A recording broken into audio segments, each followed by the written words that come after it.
shot. He's got a top edge to that one. এক কথায় দুর্দান্ত ব্যাটিং করেছে রনি তালুকদার। সিলেটের মাটিতে সিলেট স্ট্রাইকার্সের দানবীয় ব্যাটিং। প্রিয় দর্শক, রংপুরের বিপক্ষে রনি তালুকদারের এমন ব্যাটিং দেখে লাইভে এসে কি বললেন সিলেট স্ট্রাইকার্সের সাবেক অধিনায়ক মাশরাফি বিন মর্তুজা।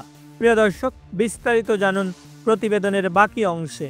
আজ রনি তালুকদারের সামনে স্পিড মাস্টার নাহিদ রানা, সাইফুদ্দিন কেউই রীতিমতো দাঁড়াতেই পারছেন না।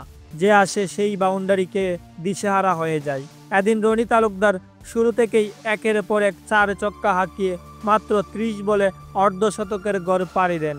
তবে এদিন ইনিংস তেমন বড় করতে পারেননি তিনি। ইনিংসের নবম ওভারে শেখ মেহেদী হাসানের বলে 32 বলে 54 রানে এলবিডব্লিউতে কাটা পড়ে সাজঘরে ফিরেন তিনি। তবে রনি তালুকদারের এমন ধারাবাহিক ব্যাটিং দেখে লাইভে এসে রনি তালুকদারকে বাহবা জানান মাশরাফি বিন মর্তুজা। প্রিয় দর্শক, আজকের ম্যাচে রনি তালুকদারের এমন ব্যাটিং আপনাদের কাছে কেমন লেগেছে তা অবশ্যই নিচে কমেন্ট করে জানাবেন। ধন্যবাদ সবাইকে।